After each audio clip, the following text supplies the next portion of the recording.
7 o'clock. So, we're feeding back. Thanks, Brian. How many of you have never been here before? This is your first time here at Position in Neutrality here at New Freedom. Very good. First of all, welcome. And second, let us warn you in advance, you're liable to experience us just a little different than other meetings of other fellowships you may have attended. The primary reason that's liable to happen is we intend for you to have a different experience here.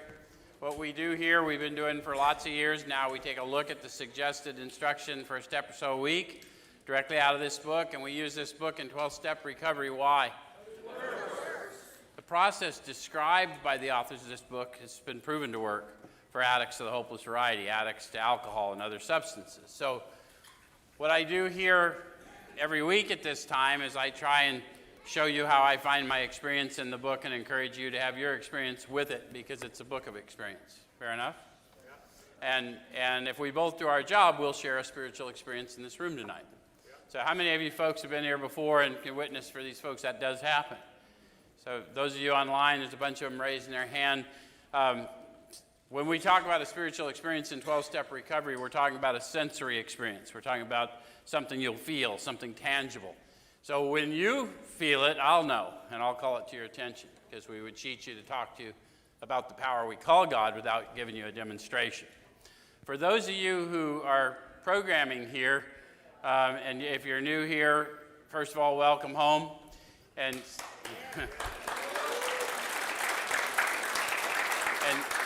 second, if you haven't been told, your family's welcome to join you here.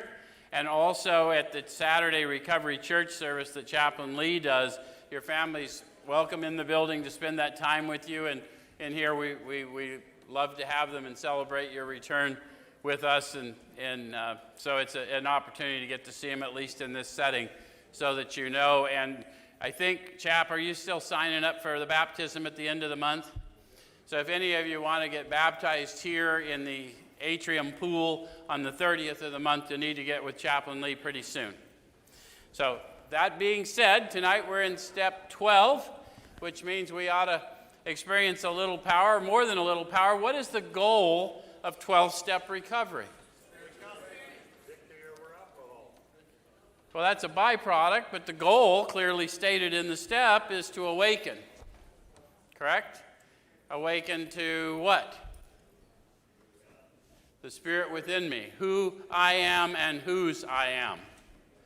And now, having awakened, it's time to take this power out for a walk. Start to make sense? Yep. How many of you are? Some of you are already feeling that. How many of you have had a spiritual awakening as a result of the steps and is showing others?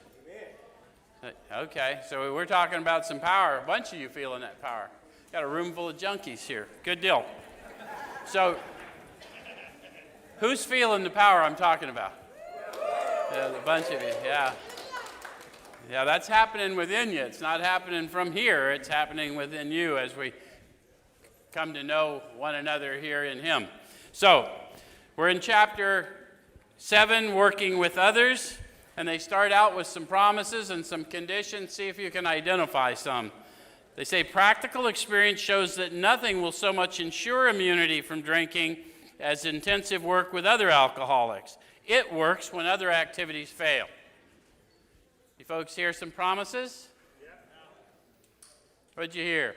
Other activities will fail. Oh, what a bummer. Sean picked up on the downer. Intensive work with other alcoholics works when other activities fail. So their experience is all the meetings they went to, all the prayer, they could not get out of their own way. But when they focused, they thought about another and they offered themselves to another in the Spirit, they somehow were liberated. Yeah? Any of you had a similar experience? Okay. So it says, this is our 12th suggestion. Carry this message to other alcoholics. You can help when no one else can. You can secure their confidence when others fail. Remember, they're very ill. And now there's a set of promises to people awakened. Life will take on new meaning.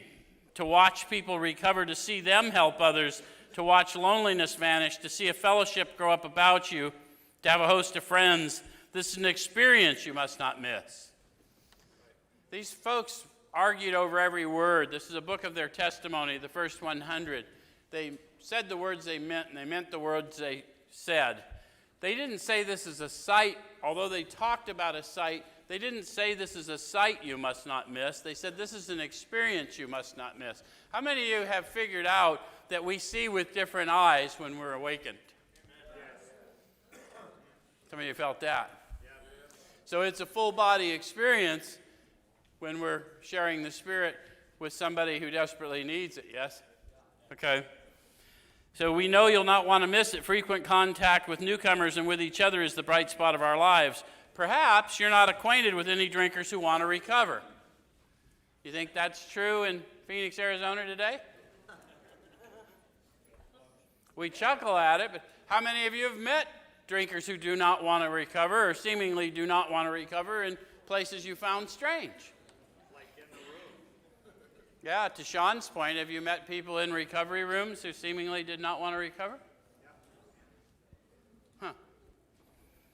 You can easily find some by asking a few doctors, ministers, priests, or hospitals.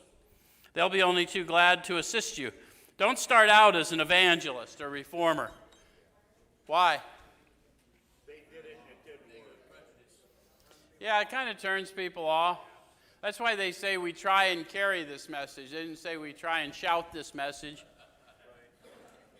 We try and carry this message. And when they see that I'm living a far different life than I once had, or I can relate to them and they know that I must know something of the depths they're in, then they're going to eventually be curious to know if you were there and now you're here, how'd that happen, right? Yep. Okay. All right, so unfortunately, a lot of prejudice exists. You'll be handicapped if you arouse it. Ministers and doctors are competent, and you can learn much from them if you wish, but it happens that because of your own drinking experience, you can be uniquely useful to other alcoholics. Have you discovered that? Yes. Did you discover that it wasn't your drinking experience specifically so much as the way you felt and the way you thought in the depths of your addiction that somehow leveled the playing field for people? We have to somehow talk to people experientially as opposed to circumstantially, don't we? Okay. All right, so cooperate, never criticize. To be helpful is our only aim. When you discover a prospect for Alcoholics Anonymous, find out all you can about him. How would we do that? Engage in a conversation and then let him talk, right? If he does not want to stop drinking, don't waste time trying to persuade him. Who's the persuader? Alcohol, cocaine, methamphetamine, heroin, far more persuasive forces. Do not compete with heroin. Bad plan. You may spoil a later opportunity, is what we learn. Okay. This advice is given for his family also. They should be patient, realizing they're dealing with a sick person. If there is any indication he wants to stop, have a good talk with the person most interested in him, usually his wife. Get an idea of his behavior, his problems, his background, the seriousness of his condition, and his religious leanings. Why would I want to know that? So I don't step on myself when I'm talking to him. Yeah, so I don't arouse prejudice so he can't hear me. How many of you had someone talk to you who you later found was somewhat kind and you could embrace, but the way they talked, you couldn't hear them? Yeah, we got to be careful to know what's going to work and what's not going to work, and the Spirit's going to inform us, right? And we got to get a little bit detail.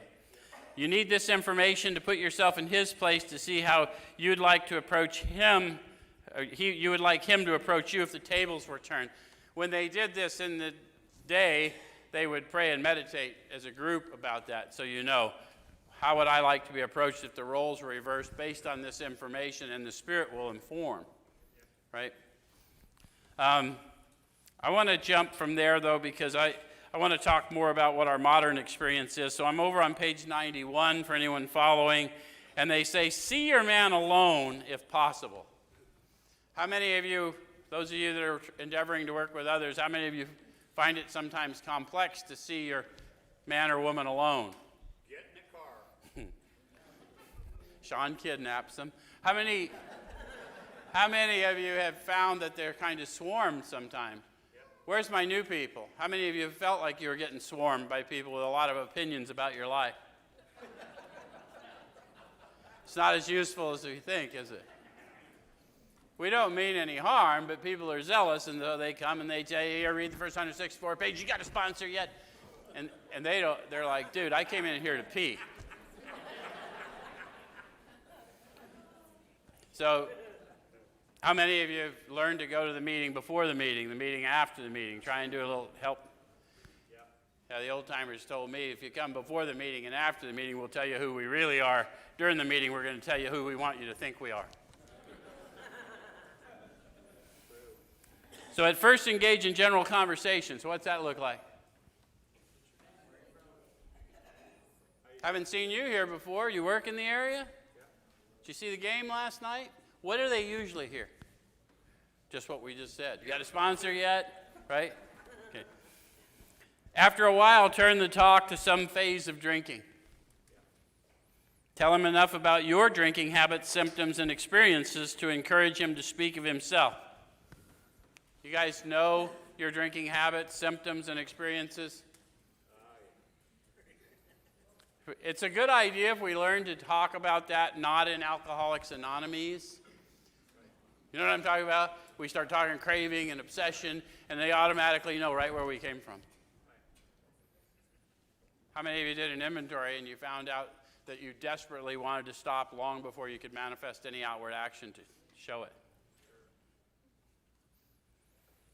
If he wishes to talk, let him do so. You'll thus get a better idea of how you ought to proceed. If he's not communicative, give him a sketch of your drinking career up to the time you quit, but say nothing for the moment of how that was accomplished.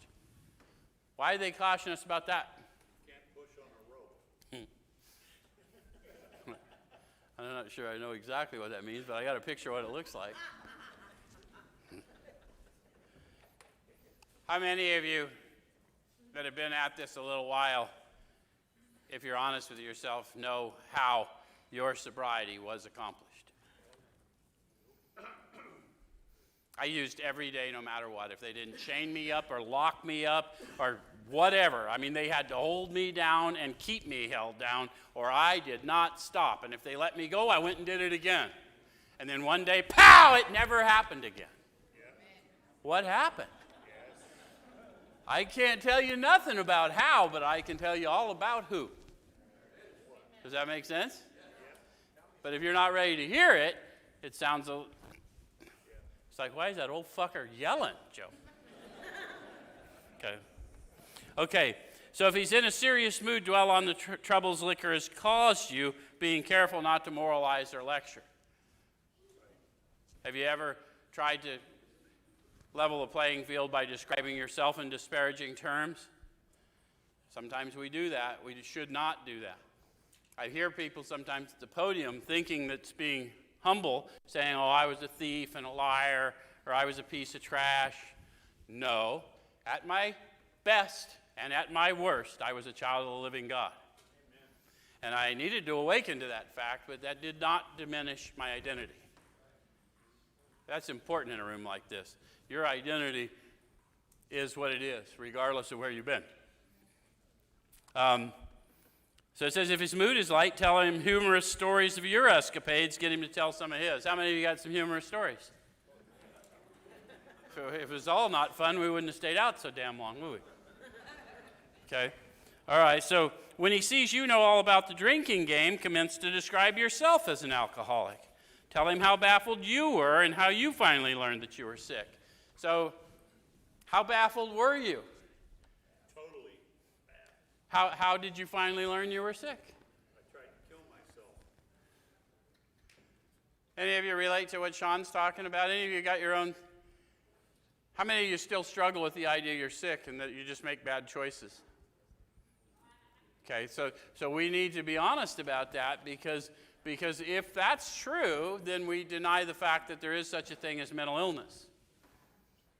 And if you do believe there is such a thing as mental illness, and you learn that substance abuse disorder is a form of mental illness, then you'll understand why your inexplicable behavior is inexplicable, because you desperately wanted to stop doing something that was destroying you and the lives of others, and you could not manifest the will to do so. True? And even when you did manifest the will to do so for a short period of time, something changed in your mind. Perhaps I overreacted or whatever, and off I go again. Yep. Starting to make sense? Yep. So, give an account of the struggles you made to stop, and show him the mental twist which leads to the first drink of a spree. What was that for you?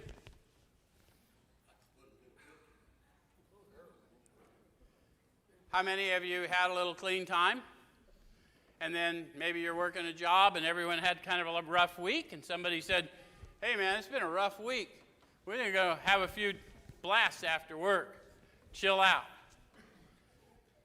And you're sitting there thinking to yourself, I had a rough week.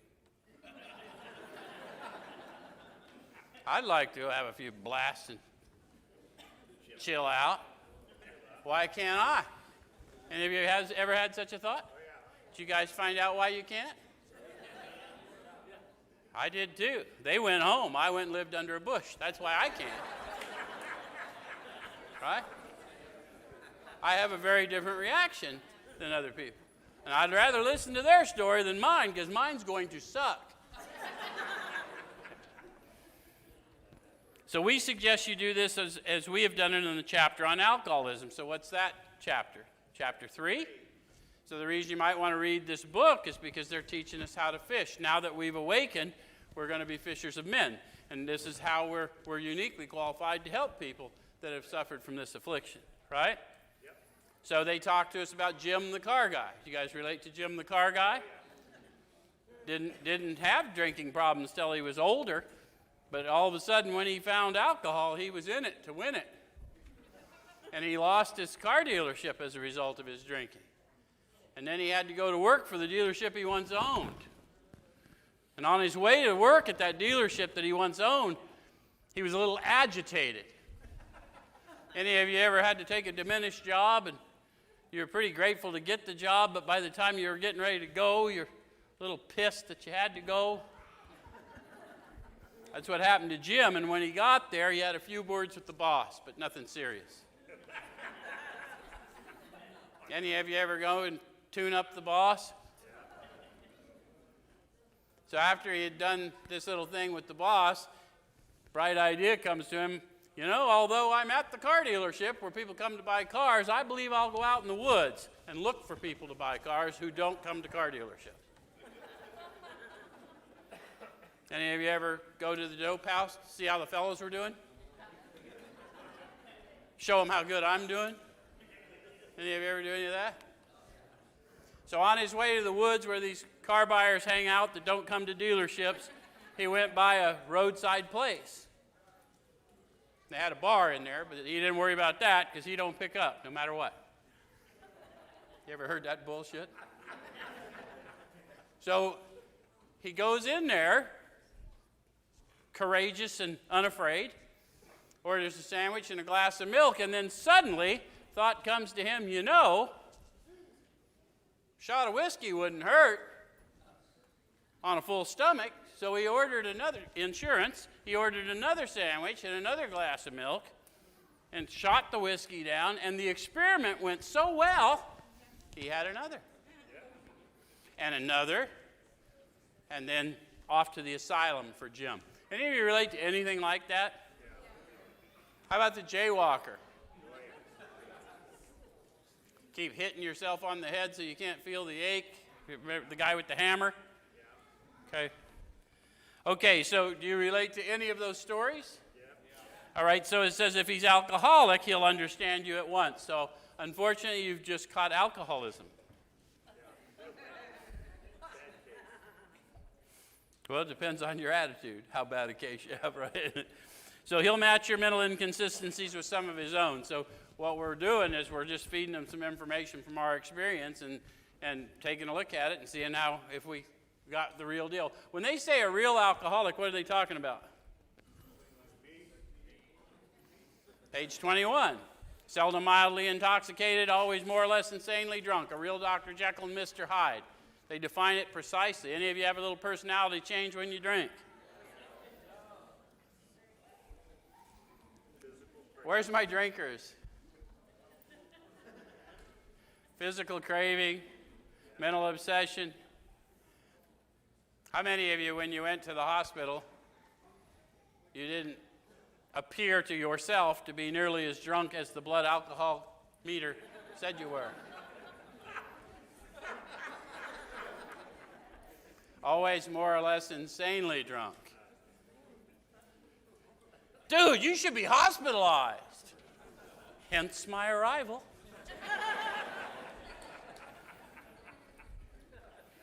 So if you're satisfied that he's a real alcoholic, begin to dwell on the hopeless feature of the malady. What's the hopeless feature?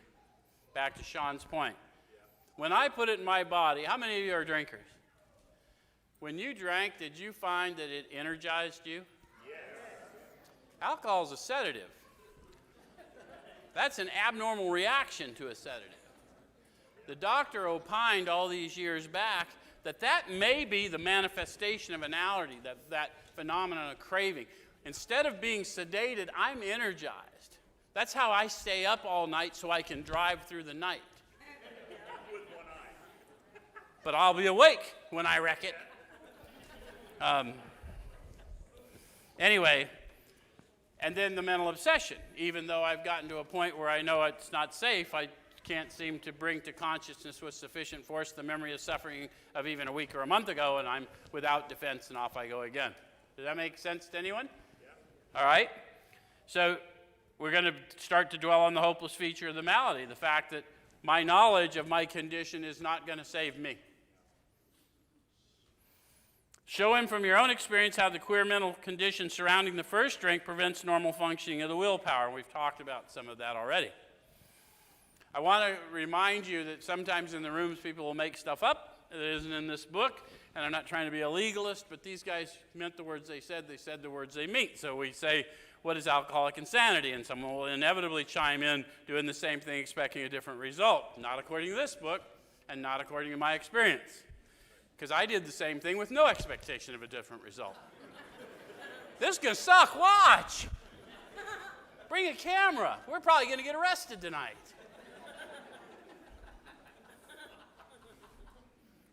Some of you went with me, some of you led.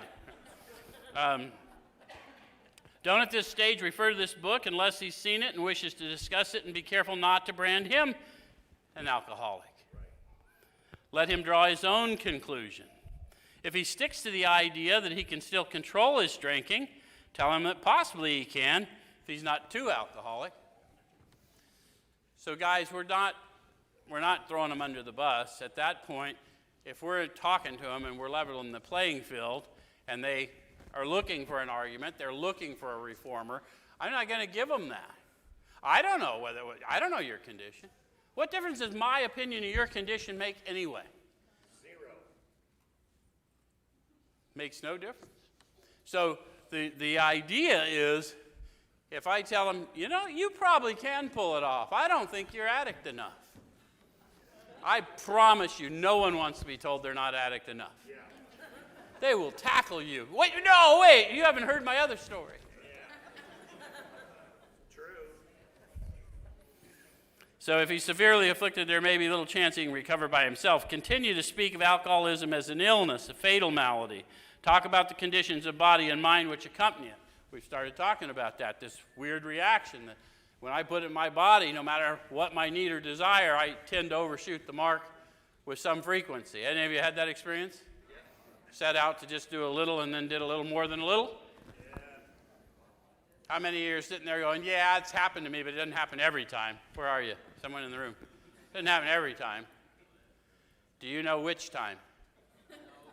Then do you really have control, or is it pure illusion? See, sometimes we got to ask another question. Doesn't happen to me every time. Didn't happen to me every time either till it did. But I never knew when it was going to happen. Okay.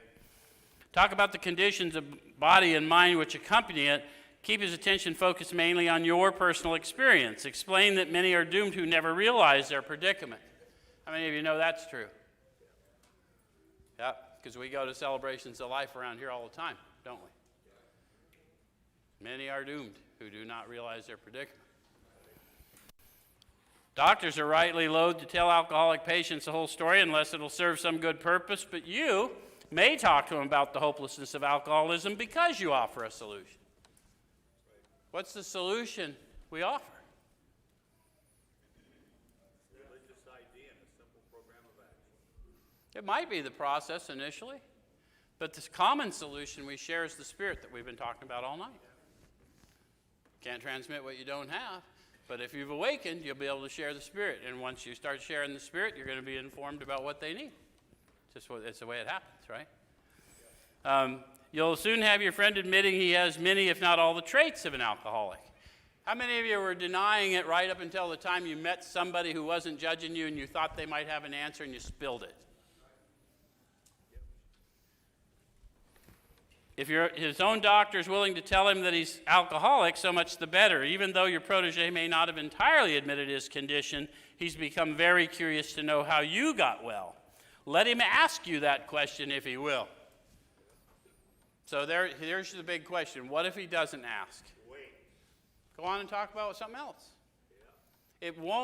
He's not going to get the same power experience until he or she asks for it. When they do, you'll be obligated to deliver it, and you will. They'll get blown back. It's fact. How many of you guys have worked with people and have had that very experience? Okay, tell them exactly what happened to you. Stress the spiritual feature freely. I told you a little bit about that. I used every day, no matter what.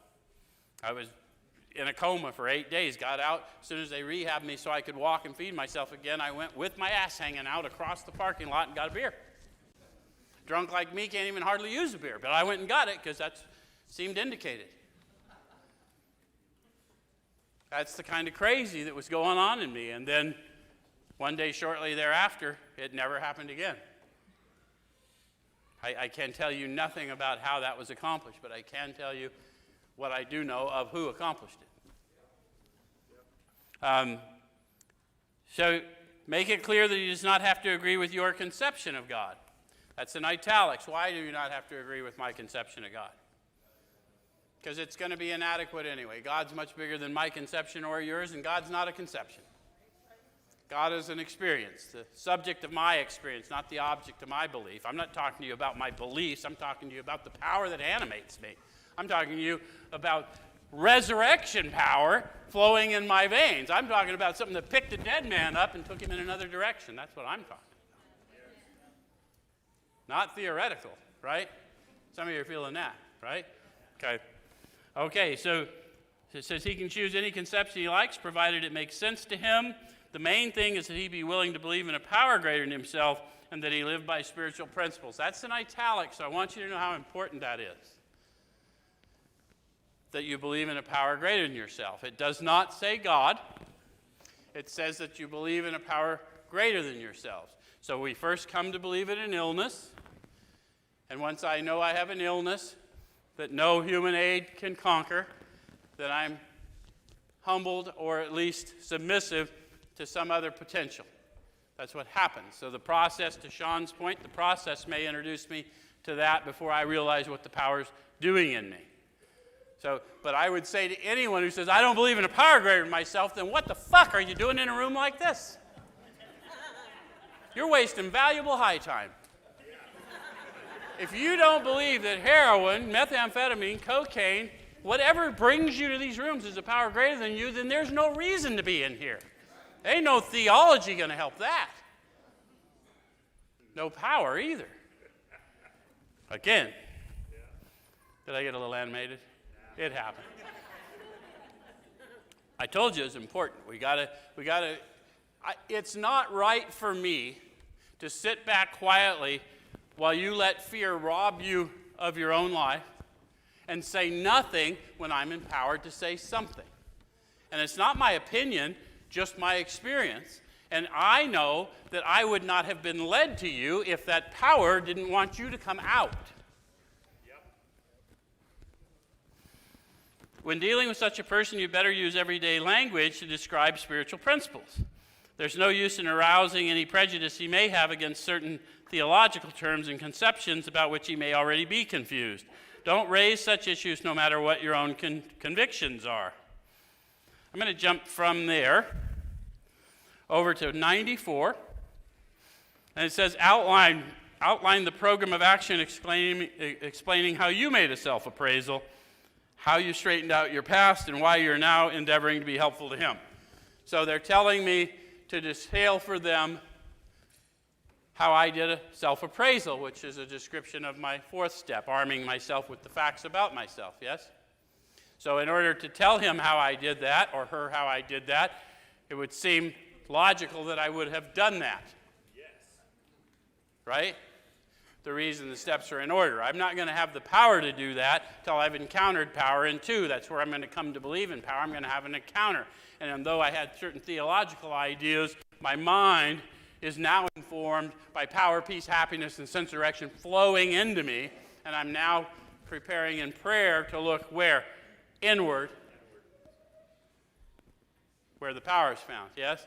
And now I've done this inventory in 4, and then it says why you're in, how you straightened out your past.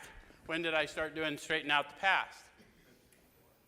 As a result of the inventory, I saw who I had harmed, to whom I was ready to make amends, and I started going out and making reparations for the harms done, yeah? And then why am I endeavoring to help them? That, yeah, that's the big amends, right? How many of you had people visit you and come to you and do things for you that maybe you never saw again, or you never treated nice, but they came when you're in your addiction or in your incarceration? They did things for you, and you really have no way to pay them back. You wouldn't know how to pay them back, don't even know who they are. That's why you're going to go serve, because you're going to be that guy for somebody else. The unending debt. Does that make sense?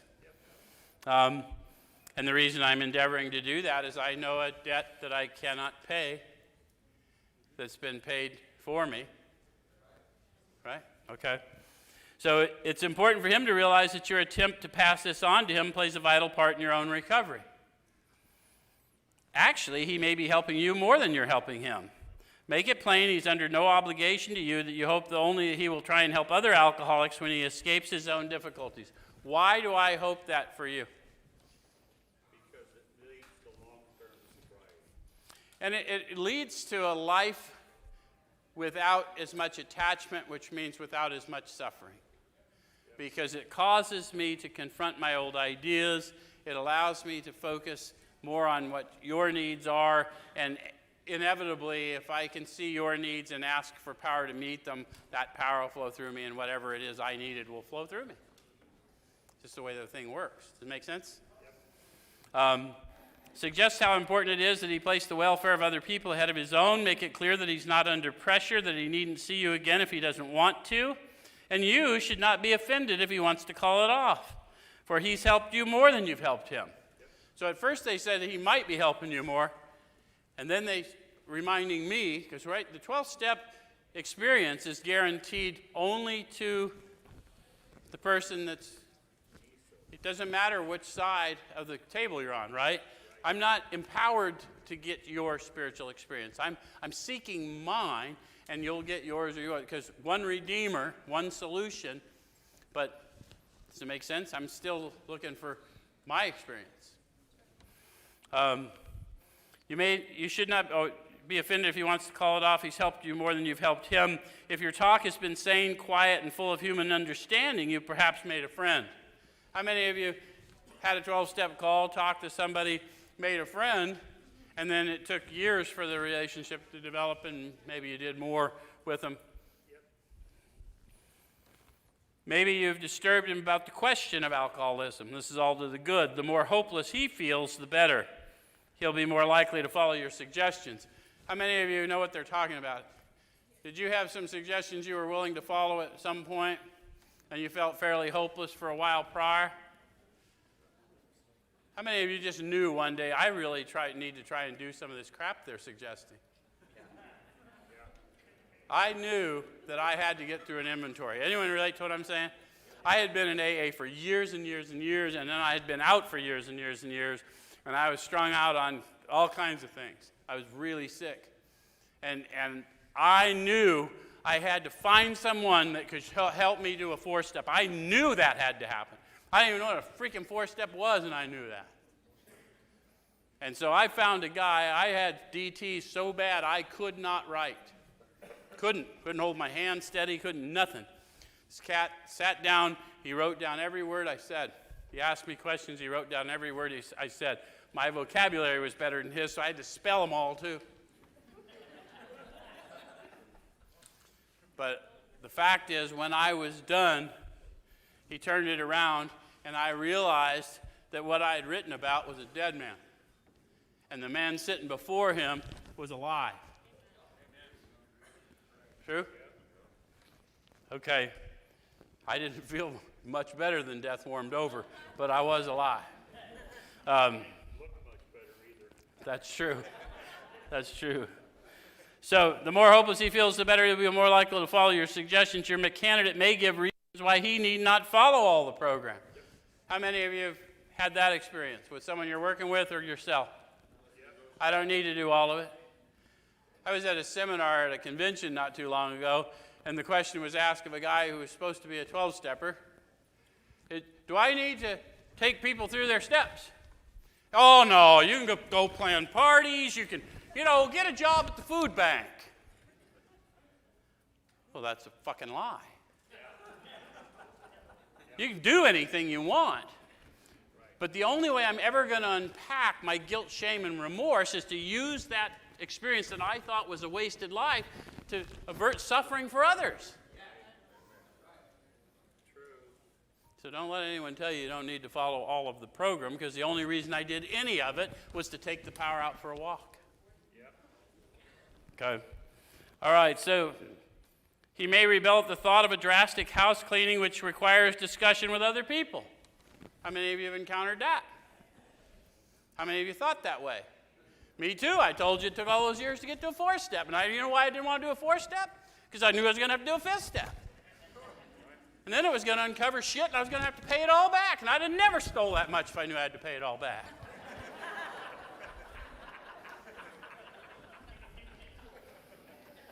Do not contradict such views. Tell him you once felt as he does, but you doubt whether you'd made much progress had you not taken action. On your first visit, tell them about the Fellowship of Alcoholics Anonymous. See, the authors of this book knew something that we don't know in modern fellowship. The book was written first, and the fellowship was named after the book. Why do we focus people on the book? Because if you sit in the fellowship, you'll hear a lot of opinions that may or may not work. And if you go to the book, you'll see the program of action, and you can align your experience with theirs. And rarely have we seen a person fail who's thoroughly followed our path. If he shows interest, lend him a copy of this book. Unless your friend wants to talk further about himself, do not wear out your welcome. Give him a chance to think it over. If you do stay, let him steer the conversation in any direction he likes. Sometimes a new man is anxious to proceed at once, and you may be tempted to let him do so. This is sometimes a mistake. If he has trouble later, he's likely to say you rushed him. You ever been in a sober living environment where they told you had to do something every week, and you did it because they told you had to? So it was well-meaning folks that did that, but you cheated them out of their spiritual experience when that happened. Because when you're compelled to do something, it breeds resentment. You're not fulfilling the honestly want to and willing to make the effort. Does it make sense? So we need to spend more time. If we know we need them to get through the steps pretty quick, then we need to sit down and talk to them and get their story and give them a reason, right? You cannot move into a conscious relationship without moving into it consciously, which means I better know enough about the process to explain it to them in simple terms so they'll understand what I'm talking to them about, and not about what they should do, what I had to do, and what I experienced as a result. Yes. And why I'm now endeavoring to carry this message to you. And then do what you will. So it says that you'll be most successful with alcoholics if you do not exhibit any passion for crusade or reform. Never talk down to an alcoholic from any moral or spiritual hilltop. Simply lay out the kit of spiritual tools for his inspection. We lay it out. We explain what it means in light of our experience. And then they decide what they're going to do, and they move at their own pace. How many of you have been told, well, you can't go too fast? I've heard that story. You got to do a step a week, no more. Maybe a step a year. If I can make a year, I don't need you or this book. So we're trying to gauge the spirit, see where they're at, right? But by the time I was ready, I did them in a day. I was still shaking so bad, and I wouldn't have made it. I tried to drink cologne later that day anyway. Never talk down to an alcoholic Show him how they worked with you. Offer him friendship and fellowship, and tell him if he wants to get well, you'll do anything to help. So I always like that promise. A lot of times we hear people promise things like, you never have to feel like this again if you don't want to. How many of you heard that shit? That's a lie, huh? Sometimes I feel worse than that, and I don't have any anesthetic to block it. Anyone know what I'm talking about? So why do we lie to them? Of course you're going to feel worse. That's why you're going to be compelled to seek power. There's a lot of things worse than dope sick, guys. There's emotional pain. There's the death of your children. There's the destruction of your home. The incarceration of your kids because they watched you too long. There's wreckage that torments you. Better be grounded, right? If I'm planning to stick, I better get a foundation. Offer him friendship and fellowship. Tell him if he wants to get well, I'll do anything to help. We'll help you carry your burdens. That's a promise. If he's not interested in your solution, if he expects you to act only as a banker for his financial difficulties or a nurse for his sprees, you may have to drop him until he changes his mind. This he may do after he gets hurt some more.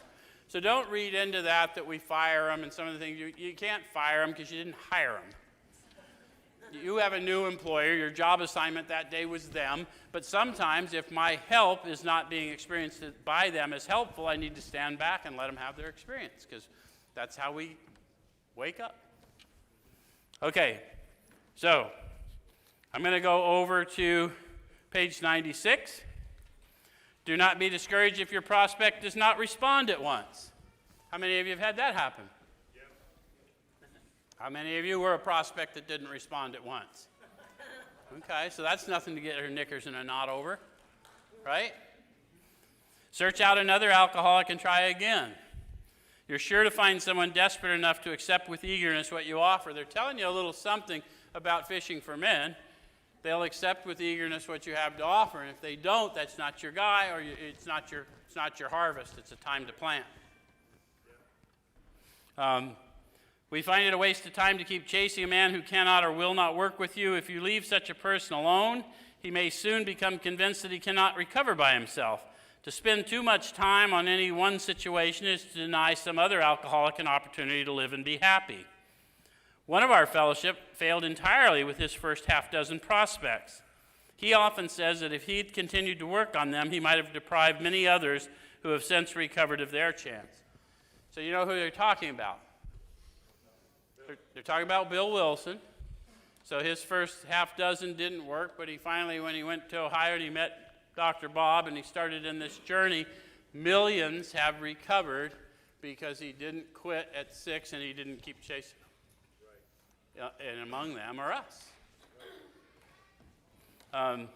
Suppose you're now making your second visit to the man. He's read this volume and says he's prepared to go through with the 12 steps of the program of recovery. Having had the experience yourself, you can give him much practical advice. So now armed with the facts about myself, I can tell him what I experienced, what I did. This is how I did it, yes? Let him know that you're available if he wishes to make a decision and tell his story, but do not insist upon it if he prefers to consult someone else. I'm going to jump from there over to page 97. They went into some stuff about taking care, helping them with their home or doing, giving them money, things of that nature. I'm going to jump into this page on 97. It says, never avoid these responsibilities, but make sure you're doing the right thing if you assume them. So, we can harm people if we start getting them dependent on us instead of on God. So we may meet their need, but we're not going to meet all their need, right? How many of you had to get up and take a little step forward first? Okay. Helping others is the foundation stone of your recovery. They're talking specifically to me. I have my book, and this book, it's interesting. It's got special words just for me. This is not a book on how y'all ought to behave. It's a book on how I ought to behave. Now, you can get your own book, and it'll have very much the same words, but it'll only be your book. It's not going to tell you how anyone else ought to behave, because they're going to behave however they fucking behave. But if you do what this book suggests, it won't bother you so much how other people behave. Make sense? Okay. So a kindly act once in a while isn't enough. You have to act the Good Samaritan every day if need be. So any of you familiar with the story of the Good Samaritan? Yep. An unlikely fellow to help. But the one who was not supposed to help did help when the religious folks and others did not help, right? Any of you had that experience? Somebody that you wouldn't necessarily expect took you in, helped you out. You have to act the Good Samaritan every day if need be. It may mean the loss of many nights' sleep, great interference with your pleasures, interruptions to your business. It may mean sharing your money in your home, counseling frantic wives and relatives, innumerable trips to police courts, sanitariums, hospitals, jails, and asylums. They're describing to us what our new job tasks are, because they told me I had a new employer, and I'm telling you this is the big amends. How many of you had countless trips to jails, asylums? Did people come see you? Sometimes, right? And so now that's the unending debt. They're starting to lay out for me what my life looks like. Your telephone may jangle at any time of the day or night. Any of you drunk dialers? Yep. Telephone may jangle at any time of the day or night. Your wife may sometimes say she's neglected. A drunk may smash the furniture in your home or burn a mattress. You may have to fight with him if he's violent. Sometimes you'll have to call a doctor and administer sedatives under his direction. Another time you may have to send for the police or an ambulance. Occasionally you'll have to meet such conditions. So what I was told is that was the 12-step promises. That's what's going to happen as I enter into this manner of living. How many of you have got that 12-step call at a time when you had other plans? How many of you have had the experience of going on with your other plans and then having a crappy time because you're thinking about old Barney down under the bush in Sunny Slope? How many of you went on out cussing Barney all the way, helped him out, got him to detox, and all the way home you're thanking God for sending the message? Yeah. So it may be great interruptions to our pleasures, but we do learn that when we're called, we serve. Yeah. We seldom allow an alcoholic to live in our homes for long at a time. It's not good for him, and it sometimes creates serious complications in the family. I'm going to jump over from there to 98. Second paragraph. Last week we looked at 10 and 11, and we talked about it's now time to grow in understanding and effectiveness. And if you were here, I said understanding of what and effectiveness at what. And we talked about some of the understanding we'd grown in, yes? And the steps themselves imply a growing understanding because it's always in past tense, God as we understood him. And we eventually will learn that it's not my understanding, it's God's understanding through me that I grow in, because I'm still not a very understanding guy. All I got to do is think how I think about people and then realize I'm not thinking right, and power greater in me empowers me to act kinder than I feel like acting, yeah? But anyway, so it says it's not the matter of giving that's in question, but when and how to give. So now I'm going to have to be informed in the Spirit. What do they really need versus what they're clamoring for? Yes? That often makes the difference between failure and success. The minute we put our work on a service plane, the alcoholic commences to rely upon our assistance rather than upon God. He clamors for this or that, claiming he cannot master alcohol until his material needs are cared for. How many of you have felt like that? I can't do it until no way. I got to have a house. I got to have my wife back. How many of you burned that fucking house and lost that wife? Kept right on going. So I was lying to me, wasn't I? I didn't have to do any of that. So it says nonsense. Job or no job, wife or no wife, we simply do not stop drinking so long as we place dependence upon other people ahead of dependence upon God. So we've got to get our dependence right. They don't change my dependence. They told me I'm not cured. What I really have is a daily reprieve based on the maintenance of my spiritual condition. I need to stay awake, who I am, whose I am, because they didn't change the fact that I was dependent. I'm demonstrating that I know I'm dependent by pray, meditate, pray, pause when agitated or doubtful, pray, meditate, pray, consciously throughout the day. Make sense? Yep. So burn the idea into the consciousness of every man that he can get well regardless of anyone. How does one burn an idea into consciousness? Because when they talk about memory and consciousness, they're not talking the same thing, right? They say I cannot bring to memory with sufficient, or bring to consciousness with sufficient force the memory of suffering and humiliation, which I can align my experience with, right? I had much memory of suffering and humiliation, but I could not bring it to consciousness with sufficient force to stop me when I decided to go out again. So that when they talk about burning into consciousness, now we're talking depth and weight. Right. Now I'm talking about a conviction within you that compels you to hear more. Does that make sense? Yeah. Any of you had such a thing? Yeah. So it says, you can get well regardless of anyone. The only condition is you trust in God and clean house. I'm going to jump from there to page 100. First paragraph there said, both you and the new man must walk day by day in the path of spiritual progress. That's kind of weird wording, isn't it? They think that we should just go out and pick up a new wet one every day. They're not talking about that, are they? They're not talking about anything outside of yourself. How many of you have discovered there is a new man, a new woman within you? Thinks better than you think, acts better than you think, kinder than you feel like being, love the unlovely, tolerate the intolerable. Have you noticed you still think like you, but are empowered to do better? Yes. We got to walk with that new man every day. That's what it is to improve consciousness. Make sense? If you persist, remarkable things will follow. Where's my people that have read that other book? Signs and wonders follow us because the new man is going out for a walk, although in me, it's through me, not of me. Yes? When we look back, we realize that things which came to us when we put ourselves in God's hands were better than anything we could have planned. How many of you have had that experience? Some of you, I've told the story about this place. Denise is working a job it wasn't a bad job, but it wasn't a job to support two people. I quit the little shitty job I had in order to start working on building this place.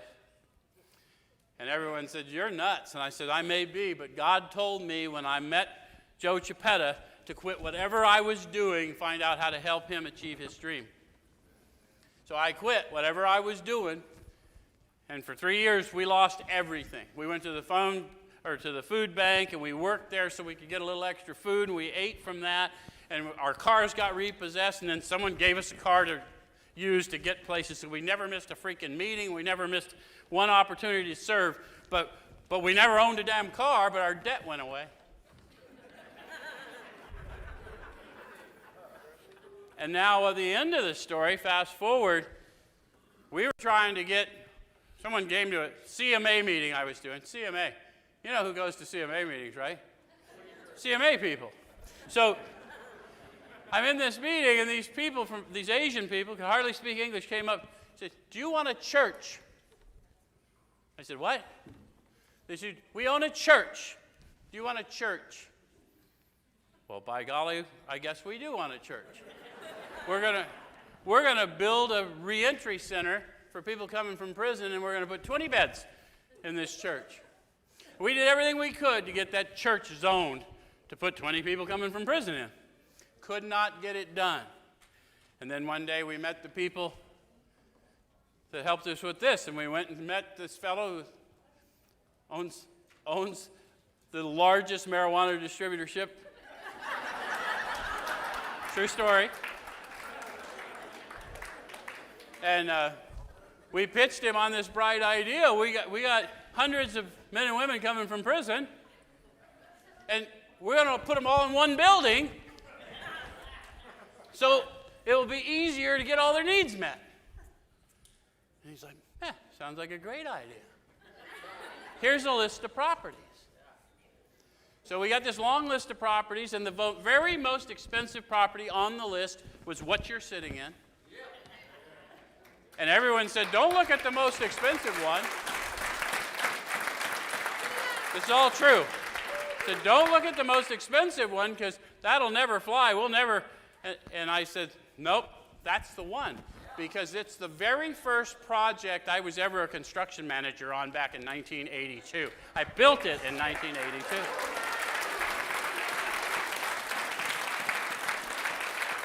So all of that is true. And all of you, when you were sitting inside thinking that no one was thinking of you, that's what was going on your behalf, because we know who you are and whose you are.